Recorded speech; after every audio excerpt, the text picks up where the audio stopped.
Hello friends, मैं हेमंत प्रजापति आप सबका स्वागत करता हूँ अपने चैनल एचपी केमिस्ट्री क्लासेस में। सो गाइज, आज हम बात करेंगे अपने ही उसी लेसन पर एसिड, बेस एंड सॉल्ट। इसके पहले आपको पता होना चाहिए कि मैंने 2 लेक्चर आपको प्रोवाइड किए हैं कि एसिड बेस पर लेसन पर, और आज जो लेक्चर आपका होगा, पहले लेक्चर में हमने केवल अम्ल और क्षार के बारे में बताया, दूसरे लेक्चर में हमने एसिड की केमिकल प्रॉपर्टीज बताई, और आज हम आपके सामने दे रहे हैं वो आप देखिए। तो लेकिन मैं यही कहूँगा कि पहले यदि इस लेक्चर को, थर्ड लेक्चर है अपना, थर्ड लेक्चर को पढ़ने से पहले आप 2 लेक्चरों को, और वो 2 लेक्चर दी गए हैं पहले इसी चैनल पर, उन 2 लेक्चरों को आप पढ़ेंगे। इसके बाद आप तीसरे लेक्चर पढ़ेंगे, तो इससे क्या होगा कि आप तीसरे लेक्चर समझेंगे। मैं यहाँ बात क्या करता हूँ, आप हमारी थोड़ी बेसिक क्वेश्चन होगा, बेसिक चीजें आपकी। यहाँ लिखा अम्लों का व्यवहार, कि एसिड व्यवहार कैसे करता है, एसिड का व्यवहार कैसा होता है। तो अम्लों का व्यवहार की हम बात करें कि एसिड का व्यवहार कैसा है, इस बात में तो यदि हम एसिड के व्यवहार की बात करें, तो आपको बता दें कि आपने देखा कि अम्ल क्या होते हैं। अम्ल जल में जाकर H प्लस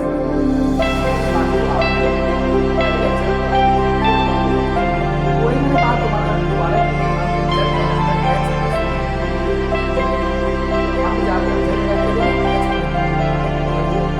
दूसरी बात ये भी ध्यान रखना है, हम बता रहे हैं जल में स्वतंत्र अवस्था में,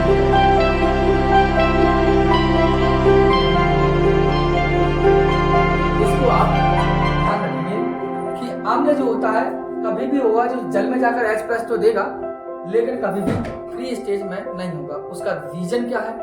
क्योंकि आपने परिभाषा पढ़ी है आर्हीनियस की, और आर्हीनियस में वैज्ञानिक ने यही बताया था कि अम्ल जो होते हैं वो जल में क्या देते हैं, H प्लस। यही हमने आपको बताया, लेकिन वास्तविक रूप में आर्हीनियस का कथन था कि जो अम्ल होंगे वो जल में जाकर हाइड्रोनियम आयन है, क्योंकि उनका कथन यह है कि चाहे वो H प्लस दे और चाहे H3O प्लस दे, दोनों का मतलब उनका कथन यही था। यहीं पर हमने जो आपके हेडिंग डाली है कि अम्लों का व्यवहार में डाला है, हमने कहा कि अम्ल जल में जाकर क्या होते हैं, H प्लस देते हैं। अम्ल का ऐसा व्यवहार है कि आप किसी भी जलीय फॉर्म में जाएंगे तो वो H प्लस देंगे, इनका ये नेचर है। और जो H प्लस होगा कभी जल में स्वतंत्र नहीं होगा। अर्थात कैसा होता है कि ये H प्लस जो होता है ये जल से पुनः क्रिया कर H3O पॉजिटिव बनाता है, जिसे हम बोलते हैं हाइड्रोनियम आयन। क्या बोलते हैं? हाइड्रोनियम आयन बोलते हैं। ये तो बात क्लियर हो गई। जैसे आपको नहीं समझ में आता, एग्जांपल दूं HCl का, तो HCl को यदि आप विघटित करते हैं तो क्या मिलता है, H प्लस, और Cl को विघटित करते हैं तो क्या मिलता है, Cl माइनस। हो गया। इसके बाद हमने कहा था ये H प्लस कभी स्वतंत्र नहीं रहेगा, फ्री स्टेज में रहेगा। ये करता क्या है, यह H2O से पुनः क्रिया कर लेता है H प्लस, तो होगा क्या, यह बनाएगा H3O पॉजिटिव, अर्थात क्या बनाया, हाइड्रोनियम आयन। एक बार और ध्यान से सुनना, मैंने आज का जो लेक्चर है अम्लों के व्यवहार पर और क्षारों के व्यवहार पर, प्रबलम दुर्बलम बात करेगा। तो अम्लों के फर्स्ट व्यवहार की बात करेंगे। अम्ल जो होंगे वो जल में जाकर क्या देते हैं, H प्लस देते हैं, क्योंकि ये अम्ल का व्यवहार है। किसी भी एक्वस फॉर्म में जाएंगे वो हाइड्रोजन आयन देंगे। दूसरी बात, यह H प्लस कभी स्वतंत्र अवस्था में नहीं रहता है, अर्थात जल से क्रिया कर हाइड्रोनियम आयन बनाता है। जैसे कि हमने कहा HCl तोड़ा H प्लस Cl माइनस में गया, यह कभी भी जल में स्वतंत्र नहीं होता है, तो हमने कहा यह जल में जाकर H2O हाइड्रोनियम आयन बनाएगा। ये था अम्लों के व्यवहार पर। ठीक है, अब इसको हम मिटाते हैं, आप लिख लीजिए। देखिए, अब बात करेंगे हम क्षारों के व्यवहार पर। अम्ल के व्यवहार तो हो गए, अब हम बात करें क्षार का कैसा नेचर होता है। तो यदि क्षार के व्यवहार पर हम बात करें तो क्षार का व्यवहार कैसा होता है, तो आपको पता है यह जल में जाकर, यह जल में हाइड्रोक्सिल, क्या, हाइड्रोक्सिल आयन देते हैं। इसको आपको ध्यान रखना है कि क्षार का व्यवहार क्या होता है, जल में जाएंगे और हमें क्या देंगे, हाइड्रोक्सिल आयन OH माइनस। जैसे कि आप ध्यान दीजिए, देखिए दोबारा व्हाइट बोर्ड पर ध्यान देना, थोड़ा मार्कर की प्रॉब्लम थी। मैंने कहा जैसे कि आपका एग्जांपल है NaOH, अब ये जल में जाएगा, जल में जाने का मतलब हमने कितने से लिख दिया AQ, तो क्या होगा यार Na प्लस देगा और OH माइनस। देखो जल में गया क्या दिया OH माइनस, इसका व्यवहार है ऐसा, जैसे लिखा KOH, जल में गया था AQ लिख दिया, क्या दिया K प्लस OH माइनस, जल में इसका व्यवहार है क्या दिया OH माइनस। जैसे NH4OH क्या में गया जल में AQ, क्या देगा NH4 प्लस कर देगा अलग और OH माइनस, क्या दिया OH माइनस, मतलब सभी ने क्या दिया आपको OH माइनस। इसका मतलब है कि ये क्षार का व्यवहार है। ये क्षार कैसे व्यवहार करता है, क्षार का व्यवहार यह है, इसका अम्ल का व्यवहार था हाइड्रोनियम आयन को देना या H प्लस को देना, इससे क्षार का व्यवहार है OH माइनस को देना। क्लियर बात होगी। चलिए नेक्स्ट पर बात करते हैं हम अच्छे से। देखिए अब हम बात करेंगे प्रबल अम्ल और दुर्बल अम्ल पर, और आपको याद हो तो हमने आपको लिखवाया भी है प्रबल अम्ल और दुर्बल अम्ल पर, लेकिन प्रबल अम्ल और दुर्बल अम्ल से पहले हम एक वर्ड के बारे में जानेंगे। यहाँ देखना मोस्ट इंपोर्टेंट, जल का आयनिक गुणनफल इंपोर्टेंट है आपके लिए बहुत ज्यादा।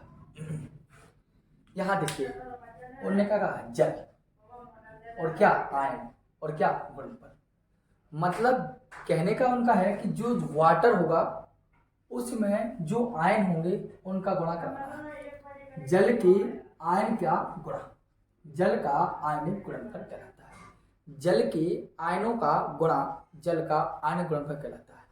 समझ बात है ये। जैसे कि आपको पता है जल का फॉर्मूला क्या होता है H2O, ठीक। और जल को जब आयनित करेंगे तो आपको पता होना चाहिए है H प्लस और प्लस OH माइनस।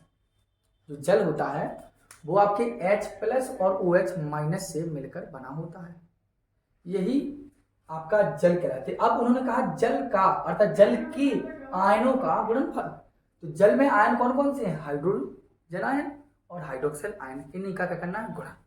तो आपको पता होना चाहिए इस तरफ वाला पार्ट जो कहलाता है वो हमेशा अभिकारक कहलाती है।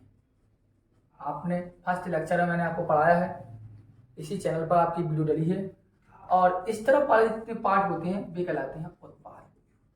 ठीक है, समझ में आता है। अब बात यदि करें तो अभिकारक उत्पाद की बात कर रहे हैं हम आपसे, तो आप देखिए इधर लिया हमने एक कांस्टेंट अर्थात की इक्वल होता है उत्पाद बटे अभिकारक लिया, ठीक।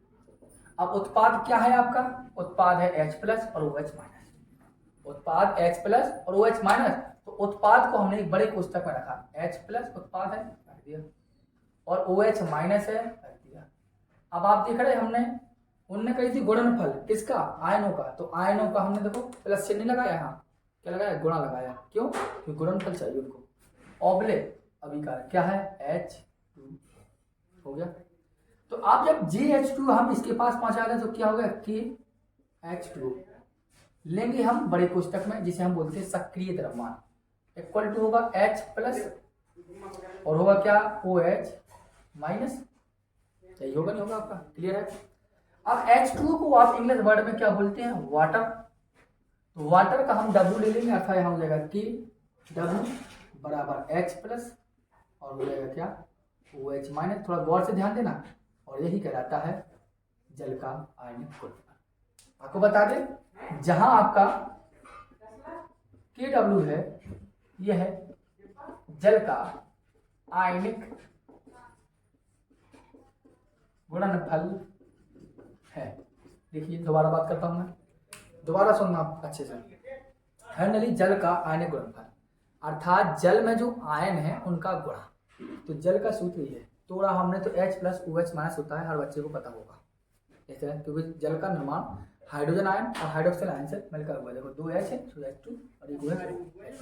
इस तरफ वाला पार्ट हमेशा 3 की इस तरफ वाला पार्ट होता है, लेफ्ट साइड वाला, वो आपका अभिकारक होगा, इस तरफ वाला पार्ट आपका उत्पाद होगा। तो हमने क्या किया, एक कांस्टेंट ले लिया के, नियतांक ले लिया हमने के, स्थिरांक ले लिया हमने के इक्वल हुआ उत्पाद बटे अभिकारक। उत्पाद क्या है, H प्लस OH माइनस, तो H प्लस OH माइनस, बीच में प्लस ही लगाया, जैसा ऐसी टाइप का प्लस हमने नहीं लगाया। क्यों, क्योंकि हमें गुणनफल चाहिए तो गुणा रहेगा, और बटे अभिकारक H2। तो इसको हम ले गए इसके के पास, तो की H2 H plus OH minus होगा। H2 के लिए बड़ा वाटर बोलते हैं, वाटर का हमने लिया W, कर ले लिया हमने W। अब देखो hydrogen ion hydroxyl ion, hydrogen ion hydroxyl ion, hydrogen ion और हाइड्रोक्सिल आयन का गुणनफल, हाइड्रोजन आयन और हाइड्रोक्सिल आयन, हाइड्रोजन आयन और हाइड्रोक्सिल आयन का गुणनफल क्या है, बीच में गुणा कहलाएगा आपका गुणनफल, जल का आयनिक गुणनफल कहलाता है। देखो परिभाषा लिखता हूं इस स्टैंडर्ड परिभाषा बोलते हैं 25 डिग्री सेल्सियस पर हाइड्रोजन आयन अर्थात जिसे हम बोलते हैं H प्लस व हाइड्रोक्सिल आयन को इस तरह लिखते हैं OH माइनस का गुणनफल KW कहलाता है, क्योंकि ये हुआ हाइड्रोजन आयन और हाइड्रोक्सिल आयन का गुणनफल KW कहलाता है, अर्थात KW का जल का आयनिक गुणनफल कहलाता है। समझ में आता है? तो जी कहलाता है जल का आयनिक गुणनफल है क्या, बात क्लियर हो गई।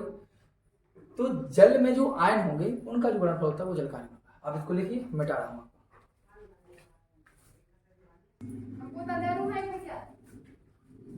चलिए हम अब बात करते हैं, यहाँ पर एक बात और ध्यान देना कि किसी विलयन में यदि H प्लस और OH माइनस, किसी विलयन में H प्लस और OH माइनस, या किसी विलयन में H plus OH minus, 3 part लिए हमने, फर्स्ट सेकेंड एंड थर्ड।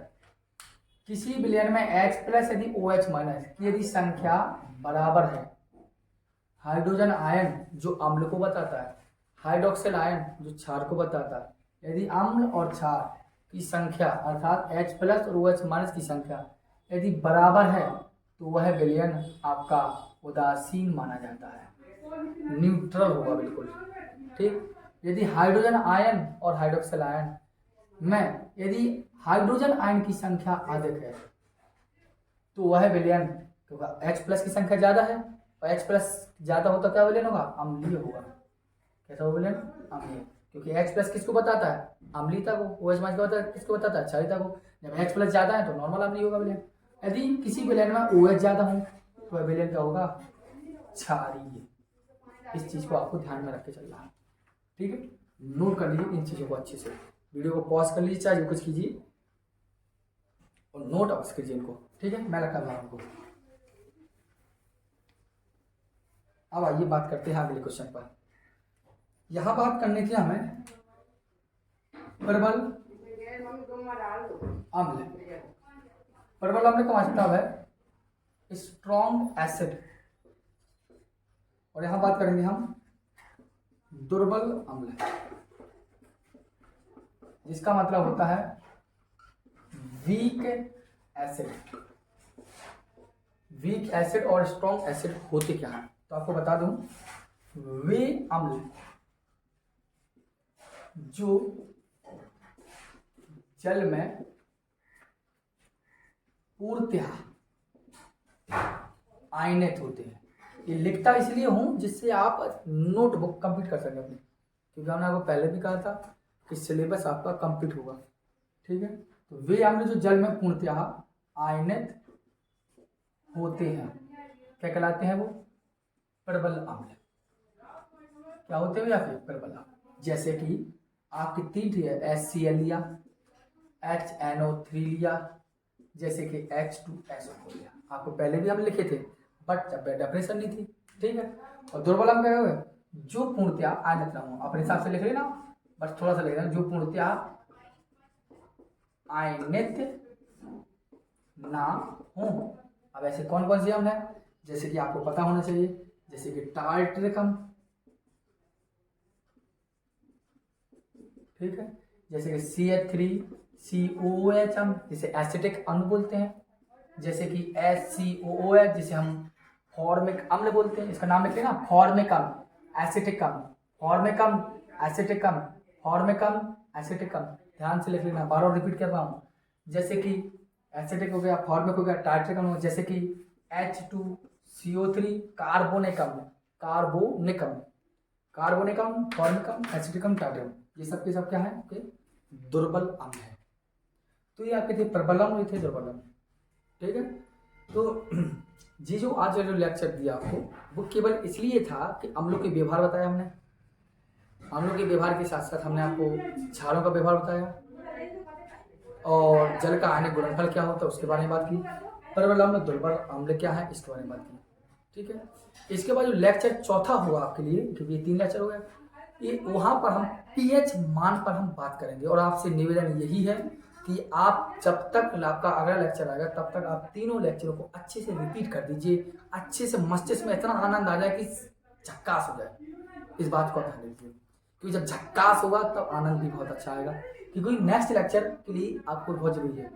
और वीडियो को आप ज़्यादा से ज़्यादा शेयर और चैनल को सब्सक्राइब अवश्य कीजिए यदि आप नए हों, और वीडियो को ज़्यादा से ज़्यादा आप, क्योंकि आपका यह योगदान ही हमारे लिए बहुमूल्य होगा। धन्यवाद।